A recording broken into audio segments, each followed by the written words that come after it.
영어로 포텐셜이 있다, 그런 말을 가끔 듣죠. 포텐셜이 있다, 잠재력이 있다, 그런 말이에요. 교회 안의 잠재력은 크게 세 가지입니다. 하나는 우리 모두가 성장하는 것입니다. 우리 모두가 새롭게 되고 성령 충만받고 이전에 하지 못하던 일들을 하고 은사를 발휘해서 교회를 아름답게 섬기면 교회는 엄청나게 성장하죠. 두 번째는 다음 세대의 잠재력이 있어요. 아이들이 잘하죠. 오늘 찬양하고 악기 연주하고 과거에 유치부 다니고 유년부 다니던 학생들이 자라가지고 반주를 하고 이 아이들이 우리의 기도와 예배를 잇는 것, 이것도 교회의 잠재력이에요. 세 번째 잠재력은 불신자가 예수를 믿는 거예요. 불신자가 굉장히 많다. 근데 그들이 예수께로 돌아온다. 그러면 교회는 엄청난 잠재력을 발휘할 수 있는 거예요. 그래서 안 믿는 사람들이 많은 것을 가지고 계속 부정적인 보고를 학자들은 내지만 사실 교회는 엄청난 시장을 갖고 있는 것이고 그들이 주께로 돌아오는 일을 통해서 놀라운 일들을 이루는 것입니다. 하나님께서는 오늘도 계속 비그리스도인들을 우리 안으로 불러주시죠. 1971년 말레이시아 제란토시라는 곳에서 복음을 전하던 케이스 레인저 선교사가 방해받는 사람들로 인해서 많이 어려움을 겪었다고 합니다. 전도 집회에 초대하는 전도지를 적극적으로 찢어버리는 그런 젊은이들이 주변에서 서성거리고 또 그리스도를 비방하고 조롱하는 이들이 주변에 많았습니다. 반기독교적인 교사들이 학생들이 기독교 모임에 참석하지 못하도록 방해하는 얘기를 하고 아이들을 설득했습니다. 복음을 전하려고 하지만 사탄의 방해하는 힘이 너무 강해서 누가 예수를 믿을 수 있겠나 했는데 전도 집회에 3명이 왔어요. 그런데 그 중에 2명이 예수님을 영접했어요. 하나님은 택하신 자들을 이렇게 한 사람 두 사람 계속 불러 모으신다는 것이 교회 역사에 계속 드러나고 있습니다. 오늘 교회 안에 있는 성도들에 대한 철저한 양육만을 강조하다 보면 하나님의 넓은 역사, 크고 놀라운 역사를 놓칠 가능성이 있습니다. 물론 우리가 은사를 받고 우리가 계속 성장해서 우리가 더 헌신해야 되는 것이 중요합니다. 그러나 더 큰 가능성이 뭐죠? 불신자가 예수를 믿고 하나님 앞에 우리도 못하던 헌신을 하는 날이 온다는 믿음을 가지고 교회를 섬기는 거예요. 이 일이 진행되는 것이 교회 성장에 매우 중요한 요소라는 것입니다. 이것이 미래의 가능성이에요. 교회 밖에 있는 사람들을 주님은 오늘도 불러주시죠. 작년과 올해 등록한 사람이 거의 없어요. 거의 없는데 놀랍게도 최근에 한 3, 4년 정도 되는 그 신앙 이력을 가진 분들 가운데 전도하는 분들이 계세요. 20년, 30년, 40년 믿은 분들은 야, 코로나 상황에서 나도 가기 힘들다 이러는데 교회 온 지 얼마 안 된 분이 친구를 데리고 오고 이웃을 데리고 오고 제가 계속 그 대가족을 영접하면서 이거 뭐지? 오래된 사람들이 주눅 들어 있는데 교회에 온 지 얼마 안 된 사람이 전도를 하고 계세요. 이것이 불신자가 교회에 와서 우리에게 도전하는 놀라운 모습이다. 그렇게 보게 됩니다. 사울이라는 사람이 교회 멤버가 됐을 때는 교회가 많이 위축되어 있었을 때입니다. 예루살렘을 중심으로 한 기독교 성장은 강력한 핍박에 의해서 어려움을 겪고 있었고 많은 사람들은 흩어졌습니다. 많은 사람들이 이 종교적인 열심을 가지고 교회를 잔멸하기를 힘쓰고 있었습니다. 우리가 잘 아는 대로 사울과 그 일행이 다메섹 도상으로 넘어가다가 그리스도인들을 잡아가기 위해서 넘어가다가 빛을 보면서 주의 음성을 사울이라는 사람이 들었죠. 그리고 앞이 안 보이는 거예요. 그런데 아나니아라는 사람이 안수를 할 때 앞을 볼 수가 있었어요. 비늘 같은 것이 벗겨졌어요. 그리고 예수 그리스도의 부활과 복음의 진리를 온전하게 붙잡을 수 있게 되었습니다. 그리고 그가 눈을 뜨고 다메섹에 있는 그리스도인들과 19절에 보니까 며칠을 함께 했다. 그 며칠을 함께 하면서 어떤 생각이 들었을까요? 교인들은 이 예루살렘에서부터 교인들을 잡아넘기던 유대 골수파가 예수님을 만났네, 이런 놀라운 일이 있게 됐네 하고 감동을 하지 않았겠습니까? 사울 자신도 내가 그리스도인이 되다니 이게 있을 수 있는 일인가 하고 굉장히 의아한 마음으로 그 교제함에 대해서 감동하고 놀랐을 것입니다. 교회는 이런 놀라움이 이어질 때 힘이 있어요. 교회는 그때 함께 성장하는 거예요. 그 일들이 중단되면 우리는 주눅들고 현실적인 사람들이 될 뿐이에요. 그런데 교회가 놀라운 그 그리스도인이 되는 모습들을 볼 때 교회는 살아나고 힘을 얻게 되는 것이죠. 물론 이런 양을 찾아야죠. 한 사람도 빠짐없이 찾아야 돼요. 어제 용사들이 함께 모이는 것도 중요해요. 그런데 교회의 정체성은 과연 저 사람이 예수 믿겠어? 이렇게 간주하던 사람들 가운데 교인이 되는 사람들이 자꾸 늘어나면 교인들은 그 불신자가 신자 되는 것을 보지만 그 뒤에 계신 하나님을 보면서 놀라운 자신감과 용기와 담대함과 큰 믿음을 가지고 무장할 수가 있는 것이죠. 이것만큼 교회를 새롭게 하고 하나님을 신뢰하게 하는 사건은 없다, 그런 말씀입니다. 교회는 취향이 맞는 사람들만 모이는 공동체가 아닙니다. 교회는 천사 같은 사람들만 찾아와서 모인 것도 아닙니다. 교회는 하나님이 불러주시는 사람들이 모이는 공동체예요. 그런데 그 하나님의 부르심을 계속 보는 것만큼 기쁘고 감사한 일은 없죠. 저 사람이 신앙생활을 하다니 정말 놀랍다. 이것이 교회의 큰 감동이에요. 부산의 그 석포교회 담임 목사님이 열심히 전도를 하시는데 그 무당 집에 찾아가서 전도를 하고 그 무당이 등록을 하는데 그 무당의 아들인가 손주가 지금 수영로교회 담임 목사님이에요. 하나님께서 그렇게 사람들을 불러가지고 하나님 나라의 일꾼으로 세우는 거예요. 이것이 하나님의 놀라운 기적의 역사가 아니겠습니까? 바울은 예수를 믿은 지 한 달도 되지 않는 상태에서 용기 있게 복음을 전했죠. 그는 오르면 움직이는 인물이에요. 예수님이 사울을 사용하셨어요. 놀라운 선택을 하셨어요. 교회 안에는 알면서도 약간씩 행동하는 분들이 계시고 교회 안에는 믿으면 아는 만큼 행동하는 분들이 있는데 사울이라는 사람은 아는 만큼 행동하는 사람이었습니다. 놀라운 전도자가 되었어요. 22절 사울은 힘을 더 얻어 예수를 그리스도라 증언하여 다메섹에 사는 유대인들을 당혹하게 하니라. 바울은 과거에 자신의 그 이력에 발목 잡혀 있지 않았습니다.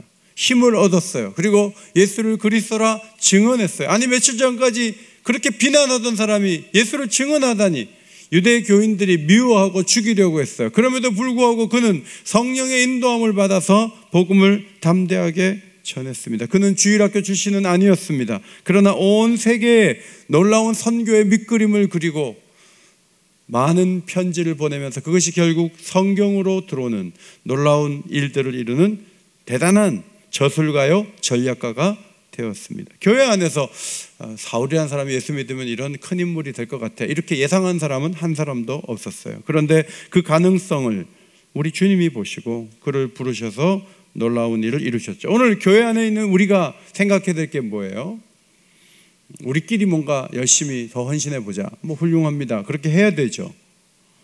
그러나 주님이 부르시는 이들에 대한 가능성, 이것이 교회의 미래의 큰 축복이에요. 이것을 생각하고 이것을 바라보지 않으면 우리는 늘 지쳐서 힘들어요. 하나님이 나만 보고 있는 것 같다. 내 힘으로 얼마나 할까? 하나님은 교회 밖에 있는 사람들의 가능성을 보시고 그들을 교회 멤버가 되게 하시고 헌신자가 되게 하시죠. 26절에 사울이 예루살렘에 가서 제자들을 사귀고자 하나 다 두려워하여 그가 제자됨을 믿지 않았다. 못 믿죠. 사울이 이거 이중첩자 아니야? 믿는 척 해갖고 일망타진하려고 교회 안으로 들어온 신천지 같은 세력 아니야? 이렇게 의심을 하기에 충분한 사람이었어요. 근데 바나바라는 사람이 놀라운 역할을 했죠. 그는 교회 멤버가 되도록 힘을 다했어요. 많은 사람들은 의심의 눈으로 보고 있었어요. 이 사람 정말 그리스도인이 된 거야? 거짓말 아니야? 이렇게 보고 있었어요. 그러나 과거의 핍박자라 할지라도 오늘의 헌신자가 될 수 있다. 이것이 바나바의 생각이었습니다. 오늘 우리의 마음속에 생각하셔야 될 게 이거예요. 이 사람이 등록한 누군가가 옛날부터 예수를 믿은 사람이 아니에요. 그런데 그에게 가능성이 있다는 힘을 실어주는 거죠. 우리 교회도 장애인들이 등록을 하는데 장애인들 가운데는 굉장히 헌신적인 분들이 계세요. 자기의 몸도 힘든데 장애인을 이렇게 사랑방을 묶어 놓으면 그 자리에서 얼마나 헌신을 하는지 몰라요. 그래서 처음에 등록했을 때는 장애인이 오셨다 이랬는데 이분이 헌신자가 오신 거예요. 그냥 몸이 장애인일 뿐이에요. 그분이 많은 사람들을 섬기고 사랑하는 모습을 보면서 굉장히 감동을 받을 때가 있죠. 교회의 약점이 뭐죠? 상대방의 변화에 대해서 인정하지 않고 계속 의심하는 거예요. 선입견을 보고 이렇게 계속 보는 거예요. 저 사람 주일학교 출신 아니야. 저 사람 과거에 이런 이력을 갖고 있어. 그래서 저 사람은 안 돼 라고 선을 긋는 거예요. 이것이 얼마나 잘못된 생각인지 모릅니다. 특별히 우리 모두는 불신자에게 초점을 모으지는 않아요. 늘 우리가 좋아져야 된다, 우리의 힘으로 해야 된다는 강박관념에 사로잡혀서 늘 짐스러워하고 힘겨워해요. 그런데 하나님께서는 우리에게도 헌신하라고 하지만 오늘도 불신자를 부르셔서 교회를 새롭게 하신다는 사실을 우리는 믿어야 됩니다. 예수님이 가능성이 있다고 생각하는 분들은 교회 밖에 많이 있어요. 교회 안에 가능성도 중요하지만 교회 밖에 준비된 영혼이 있다 하는 거예요. 그들이 헌신자가 되는 일에 교회는 아나니아처럼 안수할 수 있어야 되고 바나바처럼 교회 멤버로 세울 수 있는 넉넉한 마음을 가지고 그들을 대해야 하는 것입니다.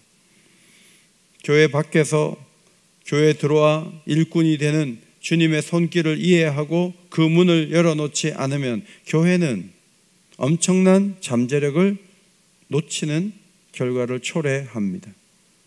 우리를 놀라게 할 만한 사람들이 우리에게 나올 수 있는 거죠. 그것을 늘 기억하는 것이 매우 매우 중요해요. 제가 탁구장에서 탁구를 치는데 우리 교회 전도 집회 한번 왔다 갔어요. 근데 그 탁구를 잘 치는 어떤 한 분이 아내가 돌아가셨어요. 최근에. 저한테 막 전화를 해요. 목사님, 한번 만나고 싶습니다. 그분의 그 상황이 하나님의 도우심이 필요한 거잖아요. 그런데 만약에 그분이 교회에 와서 멤버가 되면 얼마나 하나님 나라에 놀라운 일이 일어날까, 그런 것을 생각하면서 특별히 우리가 기도할 때 이 불신자가 예수 믿는 이 일을 위해, 그래서 하루에 1시간을 기도했다 그러면 10분 15분은 불신자가 예수 믿는 일을 놓고 기도를 해야 되는데 우리는 늘 우리가 뭔가를 잘해야 된다는 기도를 60분 내내 하면서 1분도 이 코로나 상황에서 어떻게 불신자가 교회에 올 수 있어 하고 기도조차 하지 않는다면 어떻게 교회의 잠재력이 발휘될 수 있겠는가 하는 것입니다. 31절을 보십시오. 그리하여 온 유대와 갈릴리와 사마리아 교회가 평안하여 든든히 서가고 주를 경외함과 성령의 위로로 진행하여 수가 더 많아지니라. 여러분, 사울이 돌아온 사건이요, 많은 교회들의 부흥의 도화선이 되었다, 그런 말씀이에요. 성령이 어떤 교회를 사랑하시고 역사하시나요? 주님이 주목하는 한 영혼을 수용하고 그가 일꾼 되도록 길을 열어주고 그로 하여금 일할 수 있도록 문을 열어주는 그 교회를 통해서 오늘 하나님은 놀라운 일을 이루신다는 것이죠. 그래서 주님의 시각으로 세상을 보고 돌이켜서 주님께 돌아온 이들을 환대하는 그런 교회가 될 때 하나님이 역사하신다. 그것이 매우 중요해요. 여러분, 선교사들이 한국에 와서 복음을 전했는데 선교사들이 한국 사람 전부를 전도했느냐? 그렇지 않아요. 선교사들이 전도한 사람 가운데 폭발적인 부흥을 가져온 인물들이 있었어요. 그런 인물들이 교회사에 굉장히 중요하게 다루어지고 있어요. 여러분, 한국 교회에 3.1 운동 후에 부흥 운동의 주역을 감당한 두 인물이 누군지 아세요? 길선주 목사님과 김익두 목사님이에요. 특별히 김익두 목사님은 장에 가는 그 장군들이 오늘은 길에서 김익두를 만나지 않게 해달라고 성황당에다가 서원을 아래는 돌을 던지면서 다녔다 그래요. 김익두 만나면 뜯기는 거예요. 깡패예요. 유명한 깡패예요. 막 피하는 사람, 그런 대상이었어요. 난폭한 인물이었어요. 그런데 장날 어느 여성교사가 전해준 전도지 한 장을 받아들고 호기심에 집회에 참석했는데 길선주 목사님이 설교를 했어요. 이 하나님의 강건한 은혜를 받아서 목사가 되었어요. 여러분이 김익두 목사님 집회에서 깨져서 예수 믿게 된 사람이 누군지 아세요? 주기철 목사님이에요. 그리고 박형룡 박사예요. 그리고 한신대 쪽에 김재준 박사예요. 이 사람들이 김익두 목사님의 집회에 갔다가 은혜 받고 예수 믿는 사람이 되었고 영적 리더가 된 거예요. 정말 많은 사람들이 주님께로 돌아왔어요. 김익두 목사가 말씀을 전할 때는 일본 경찰들이 예배당 뒤에서 이렇게 딱 서성이면서 말꼬리 잡으려고 있는 거예요. 하나도 개의치 않고 복음을 전했어요. 많은 사람들에게 희망이 있다, 우리보다 더 열악한 시대에도 하나님이 일하셨다 하고 막 선포를 했어요. 해리 로즈 선교사가 서울에서 열린 김익두 목사 부흥 집회를 쭉 참석해서 몇 가지 결과서를 1921년 코리아 미션 월드에 보고했습니다. 거기에 보면 김익두 목사가 집회를 하면서 복음 전도 사역이 변화를 맞기 시작했고 전도 집회가 보편적으로 반복해서 전국적으로 개최가 되고 그 집회를 한 교회들마다 성경 공부 참석률이 높아지고 교회 사역을 위한 성도들의 헌금이 대단히 증가하였다, 이렇게 적고 있어요. 여러분, 김익두 목사님이 평생 부흥회를 몇 번 했는가 추적해 보니까 776회, 설교를 몇 번 했는가 28,000회. 제가요 어제 설교하고 오늘 설교하니까 좀 부담되잖아요. 어제도 집에 교회에서 설교 준비하고 10시에 들어갔거든요. 난 설교 너무 많아, 난 너무 힘들어, 막 그렇게 생각하는데 김익두 목사님은 28,000 했어요. 하루에 3번 설교할 때도 많았대요. 이런 정도를 볼 때는 우리가 설교를 얼마나 많이 하는 겁니까? 이분이 교회에 가서 말씀을 전한 다음에 교회를 새롭게 지은 곳이 150여 개고 이분으로 인해서 목사가 된 사람이 200명이고 손을 얹어서 기적이 일어나서 치유받은 사람이 10,000명이 넘는다는 거예요. 이 김익두라는 사람이 중간에 돌아와가지고 이런 역사를 일으켰다는 겁니다. 옥인교회 역사에 등장하는 김양선이라는 목사님이 계세요. 신학생들이 개척했지만 목사가 아니니까 임시당회장으로 김양선 목사, 그 교무처장, 장로의 신학교 교무처장이신 김양선 목사님, 한국기독교사연구에서 길선주 김익두 목사의 설교를 듣다가 거꾸러지는 경광과 죄를 자복하는 선교사가 있었고 기절하는 강도가 있었고 불치의 병을 고치는 이들이 수두룩했다, 그렇게 썼어요. 그들의 손으로 세례를 준 이들이 10,000명, 10,000명 이상이며 신자들 중에 그 설교를 듣고 감화를 받지 않은 사람은 아무도 없었다. 진리는 언제나 승리한다고 그들이 외쳤을 때 교인들은 새롭게 되었다. 우리는 그들에게서 희망에 굽힌 절망을 보았고 모진 바람에도 꺼지지 않는 불멸의 등불을 보았다, 이렇게 적었어요. 다음 세대가 잘 자라는 거 중요해요. 우리가 헌신하는 것도 중요해요. 그런데 불신자가 주께로 돌아오는 이 세계에 대해서 꿈꾸지 않는다면, 이 가능성을 열고 열심히 전도하고 또 돌아온 사람들을 환영하고 그들의 은사가 하나님께 드려지도록 교회가 돕지 않는다면 교회는 굉장히 큰 잠재력을 스스로 놓치는 거예요. 하나님은 놀라운 사람들을 불러서 협력자를 삼으세요. 어제도 제가 말씀드렸죠. 이사야 45장 14절에 애굽의 소득과 구스가 무역한 것과 스바의 장대한 남자들이 내게로 건너와서 내게 속할 것이요 그들이 너를 따를 것이라. 아무리 멀리 있는 나라라 할지라도, 아무리 부유한 나라라 할지라도, 아무리 키 큰 사람들이 많이 사는 나라라 할지라도 하나님은 불러서 협력자를 삼을 수 있다 하는 거예요. 여러분, 100년 전에 한국에 선교하다가 고국에 돌아가서 한국에 선교사를 보내야 된다고 역설하던 선교사들이 다 돌아가셨어요. 그분들이 만약에 살아나서 지금 한국 교회를 본다면 믿을 수가 없을 거예요. 아니, 한국에 이런 변화가 있다니, 이렇게 많은 교회들이 세워지고 이렇게 주일마다 많은 사람들이 예배를 드리고 한국에 이런 변화가 있다니. 우리가 복음을 전할 때는 전혀 한국이 그렇게 보이지 않았는데 어떻게 한국이 이렇게 변했을까? 그렇게 감사하고 감탄하지 않겠습니까? 여러분이 잘 아시는 언더우드의 기도 몇 부분을 제가 발췌를 해서 마지막으로 읽어드리겠습니다. 오 주여, 지금은 아무것도 보이지 않습니다. 나무 한 그루 시원하게 자라오르지 못하고 있는 땅에 저희들을 옮겨 앉히셨습니다. 지금은 아무것도 배지 않습니다. 보이는 것은 고집스럽게 얼룩진 어둠뿐입니다. 그들은 고통이 고통인 줄도 모릅니다. 고통을 벗겨주겠다고 하면 의심부터 하고 화부터 냅니다. 그러나 주님, 순종하겠습니다. 겸손하게 순종할 때 주께서 일을 시작하시고 그 하시는 일을 우리들의 영적인 눈이 볼 수 있는 날이 있을 줄 믿나이다.